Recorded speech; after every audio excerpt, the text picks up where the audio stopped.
Morning সবাইকে। গুয়াহাটির দ্বিতীয় দিনকে আমরা আবার বেরিয়ে পড়েছি কিছু সাইট সিন দেখার জন্য।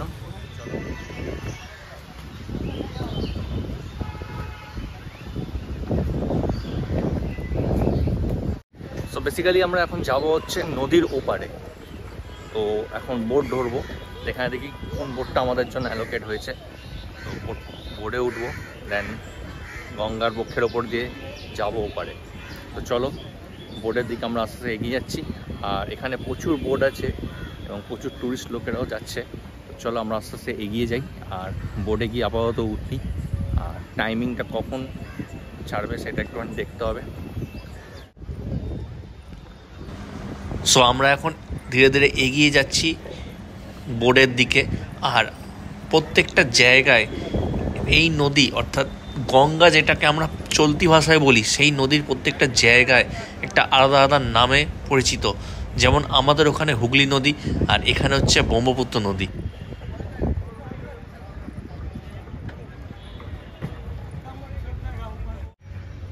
তো চলো, এখনো পর্যন্ত আমাদের লঞ্চ দেয়নি, তো লঞ্চটা দিক, দেওয়ার পরে তারপরে লঞ্চে উঠবো। তো এই হচ্ছে লঞ্চে ওঠার রাস্তা। মানে যদিও আমরা এই ধরনের রাস্তাতে অভ্যস্ত আছি, তার কারণ যেহেতু আমার বাড়ি গঙ্গাধারে, তোমরা সবাই জানো। তো এই ধরনের রাস্তা আমার অভ্যস্ত আছে। তো চলো এই রাস্তার ধারে যাই। একটু ভয় লাগছে, তার কারণ হচ্ছে আমাদেরগুলো সব পাকাপোক্ত বাঁধা ধরা, এখানে কীরকম অন্যরকমভাবেই তৈরি করা।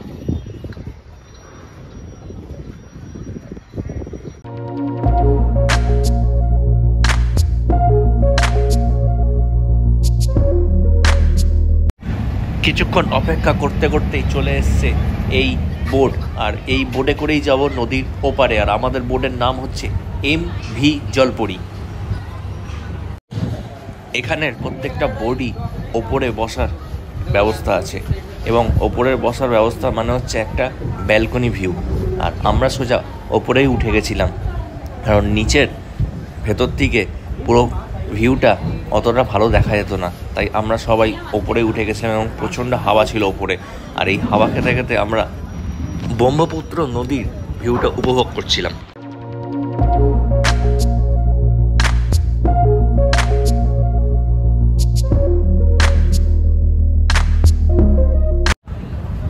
ওপরে উঠে বসার কিছুক্ষণ পরেই আমাদের বোট ছেড়ে দিল। এবার আমরা আস্তে আস্তে যাত্রা শুরু করলাম আমাদের গন্তব্যস্থলের দিকে।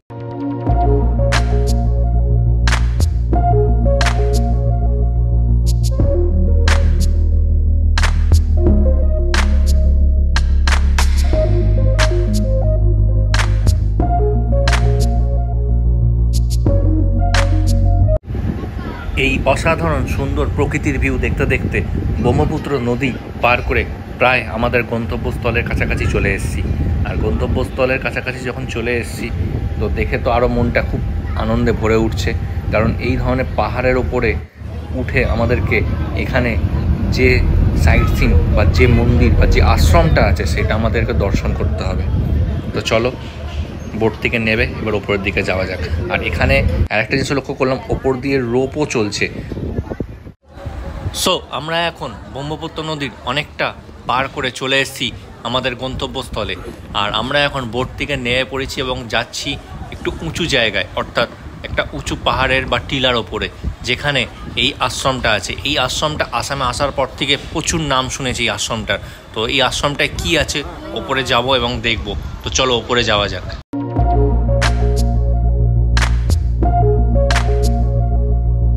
চলে এসেছি এখন উমানন্দ আশ্রমে। উমানন্দ আশ্রমটা অনেকটাই উঁচুতে, পাহাড়ের ওপরে, প্রচুর সিঁড়ি আছে। সিঁড়ি ভাঙতে ভাঙতে মোটামুটি পায়ের অবস্থা খারাপ। প্রায় এখনও পর্যন্ত 30-40 খানা সিঁড়ি তো পার করে ফেললাম, এখনও কতটা সিঁড়ি আছে এখনও নিজেই বুঝতে পারছি না। তো চলো সিঁড়ি ভাঙতে ভাঙতে ওপরে যাই। এসছি যখন, তখন তো ওপরে যাবই, আর ওপরে গিয়ে ঘুরে তো আসবোই। তো চলো ওপরে যাওয়া যাক। যত ওপরে উঠছি তত যেন হাওয়ার গতিবেগ বেড়ে যাচ্ছে। এই ওপরে এত হাওয়া, মানে মনে হচ্ছে যেন উড়িয়ে নিয়ে চলে যাবে। আর এই জায়গাটা এতটাই সুন্দর যে এখানে ফটো সেন্সেশন বা রিলস বা এনি কাইন্ডস অফ ভিডিও বানানোর জন্য একদম পারফেক্ট।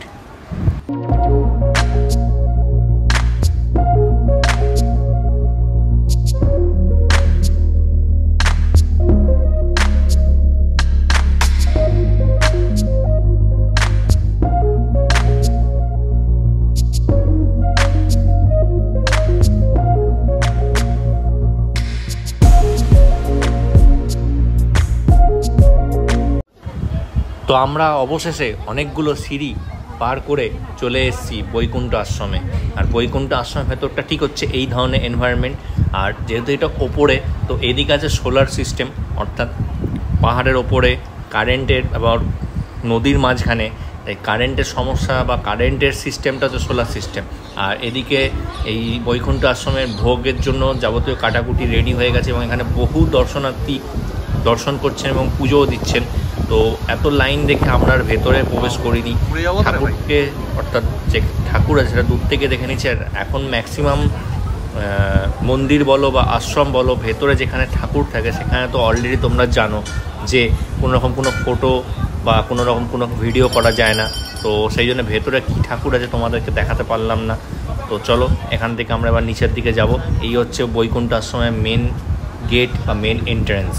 সিঁড়ি ভেঙে ওপরে ওঠা যেমন কষ্টকর, কিন্তু নামার ক্ষেত্রে ততটা কষ্টকর নয়। তার কারণ এই যে সিঁড়ি দিয়ে আমরা ওপরে উঠেছিলাম, এই সিঁড়ি দিয়ে নামতে কিন্তু অতটা কষ্ট লাগছে না।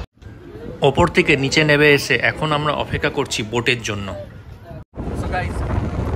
এখান থেকে ফিরে যাচ্ছি। আমাদের ডেস্টিনেশন নেক্সট হচ্ছে সাইট সিন কী আছে, চলো সেখানে যাই, সেটাও তোমাদের সাথে শেয়ার করবো ভিডিওতে। তোমরা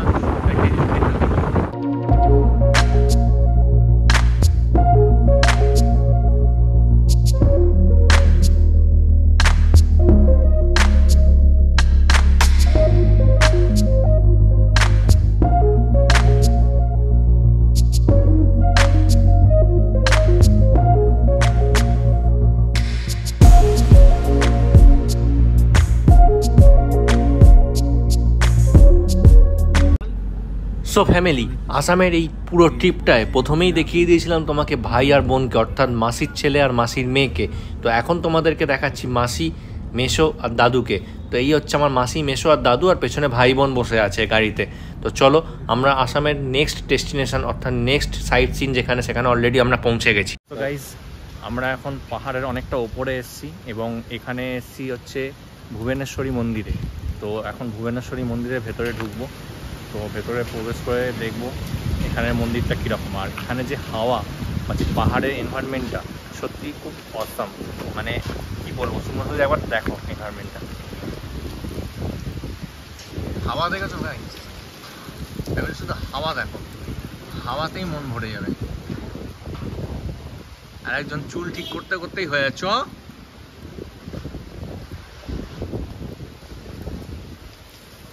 চলো ওদিকটা একটু আমি দেখে আসি কি আছে।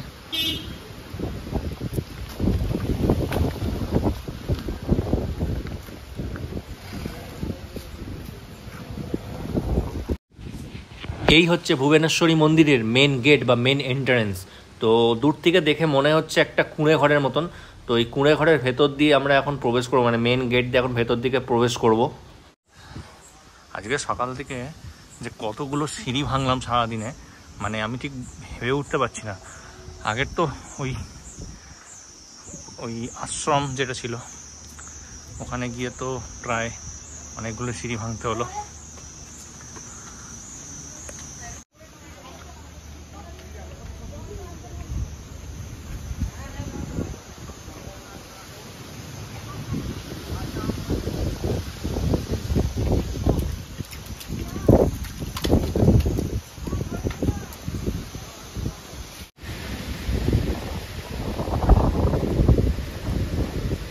এই হচ্ছে মা ভুবনেশ্বরী মন্দিরের চত্বর। আর ভুবনেশ্বরী মন্দিরের ভেতরে ঠাকুর কি আছে সেটা তো আমরা অবশ্যই দেখব, কিন্তু অলরেডি এখানে দেখছি লেখা আছে যে মন্দিরের ভেতরে ফটো বা ভিডিও তোলা যাবে না। সো ঠাকুর কি আছে সেটা তোমাদেরকে আমি শেয়ার করতে পারলাম না। তো মন্দিরের আশপাশের চত্বরটা তোমাদেরকে একটু ঘুরিয়ে দেখা। এই মন্দিরটা এতটাই ওপরে যে এখান থেকে পুরো আসাম শহরটা, অর্থাৎ আসামের যে ব্রহ্মপুত্র নদী এবং তার সাথে যে লাগোয়া শহরটা পুরোটাই দেখা যাচ্ছে। তো এই হচ্ছে মন্দির চত্বরটা পুরোটা। এবার এখান থেকে যে আসাম শহরটাকে কতটা সুন্দর দেখাচ্ছে সেইটা তোমাদেরকে আমি এবার ঘুরিয়ে দেখাচ্ছি। তো চলো সেইটা তোমাদেরকে একবার দেখাই।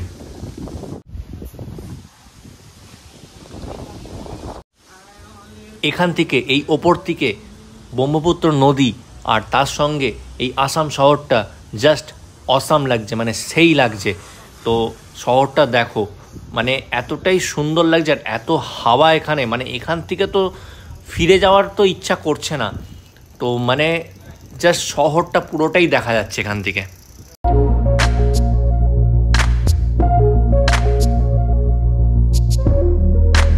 সো গাইজ, আসাম গুয়াহাটিকে আমরা সবসময় চিনে থাকি হচ্ছে এমন একটা মন্দির বা এমন একটা মানে দেবত্ব স্থান হিসাবে, সেটা হচ্ছে মা কামাখ্যা মন্দির।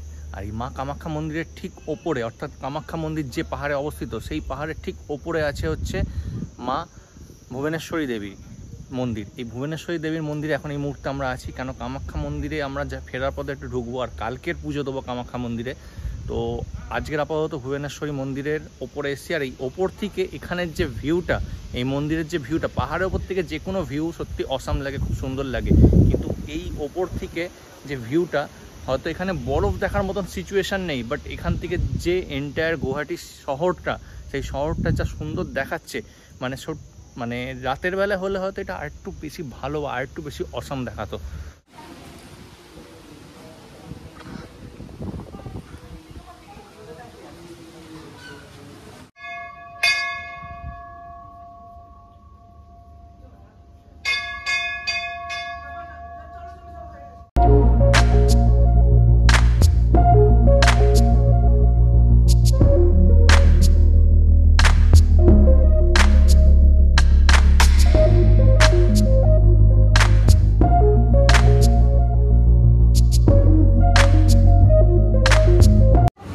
সো ফ্যামিলি, বাংলায় একটা কথা আছে যে বাঙালিরা যেখানেই যায় না কেন, বাঙালি রেস্টুরেন্ট ছাড়া তাদের যেন মন ভয় না। ঠিক তেমনই অবস্থা আমাদের।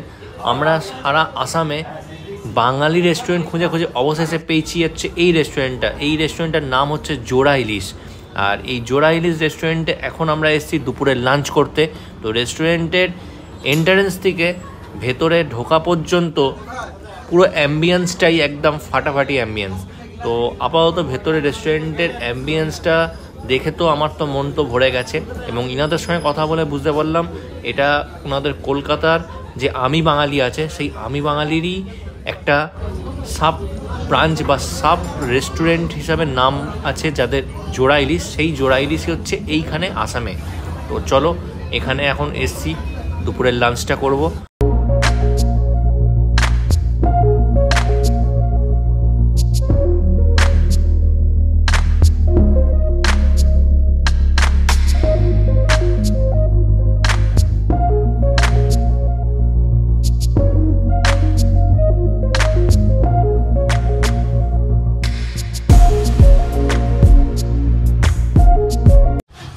আসামের দ্বিতীয় দিন আজ এখানেই এন্ড করলাম।